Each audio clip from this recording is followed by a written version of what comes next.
Thank you for taking this opportunity, Ms. Snipes. Well, thank you for giving me this opportunity. I look forward to it. All right, let's start with the biggest question. Will you get your counting done on time? The Thursday deadline you have, the Friday deadline with military and out-of-country ballots after it. Will you be ready on Thursday? Absolutely. My team and I are working very hard, very diligently to make sure that that happens. So you're saying 100% you'll have the count done to everybody's satisfaction? I'm saying 100%.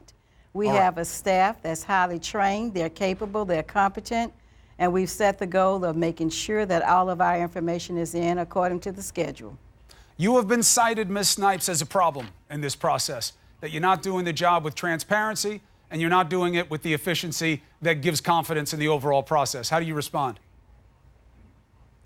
Well, you know, those are opinions that people have put forward for their own various reasons. But I'd like to call to your attention that this midterm election, in addition to running very smoothly, was one of the most highly participated midterm elections probably that we've had in 20 years or more. Over 700,000 folks decided that they wanted to have a voice in this election. They came forward, they voted. We are counting their votes now in a recount procedure, but they said, I don't want to be left out. I want to be an important contributing citizen of this process, and they came forward, and we appreciate that. All right, but you have rules that you're supposed to abide by in transparency. That is very important. You refused to give the Scott campaign the information they wanted. It had to go to court. The judge said you had to turn it over. You didn't turn it over by the deadline that was given.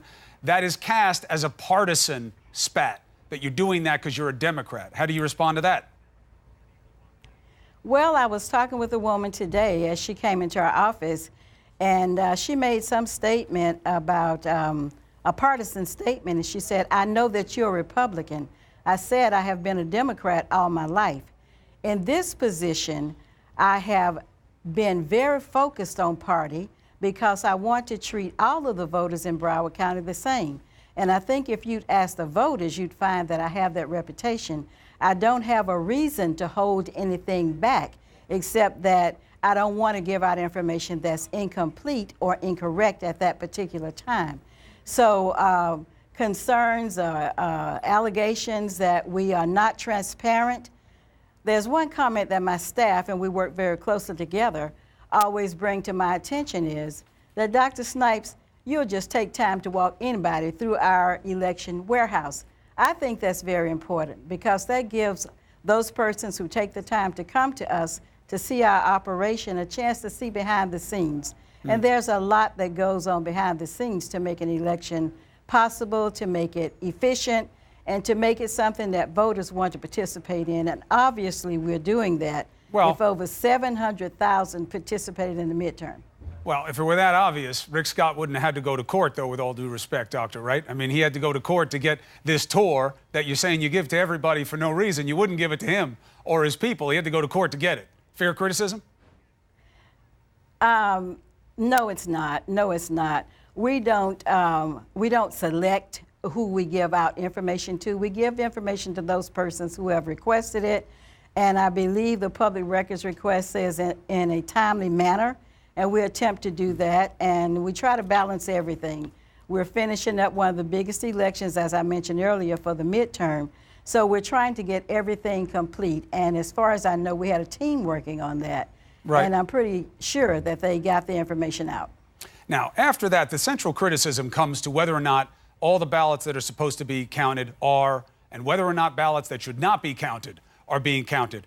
Your critics point to 22 rejected provisional ballots that were put in with a batch of 200 valid ones. And they say, you see, this is what happened back in 2016. They make mistakes in there, and it can change an election. As I said before, an election is a huge operation. There are many moving parts, but we pay attention to each one of them. There are folks who have specialties in all kinds of functions of the election process. And there were 25 ballots in question, not 21. And those 25 ballots had not been counted as of today. But now those ballots, as I understand it, came from valid Broward voters. And I believe every voter should be given a fair opportunity to have their ballot cast, but we don't want that ballot to be cast illegally. If the ballot doesn't meet the standard, that's one thing. But if, if the ballots have been determined to come from actual registered voters who met all the criteria of being a registered voter and operated as a registered voter, those votes should be counted. But that's not just my decision. Decisions like that are taken before the canvassing board, and we sit as a team. There are 3 of us, 2 county judges and myself, supervisor of elections. So if a ballot is in question, before that ballot is open, it comes to the canvassing board so that the canvassing board can review the circumstances. And the canvassing board makes a determination as to whether those ballots should be counted. Is it not the case that whether the number is 22 or 25, whatever the number is, that those rejected provisional ballots that were put with 200 valid ones, is it not the case that those 22 or 25 ballots were then removed again because they were not supposed to be counted with the other ones? They were never counted. Those ballots had been separated, they've been isolated. They have not been counted to date. Okay, one other question. There's going to be a lot of talk about how well you do your job.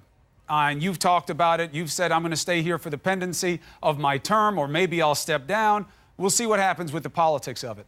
But when it comes right down, are you more concerned about whether or not the count or the ballot itself is going to wind up being the story when it comes to the Senate race? Because the ballot in your county put the Senate race in the bottom left-hand corner.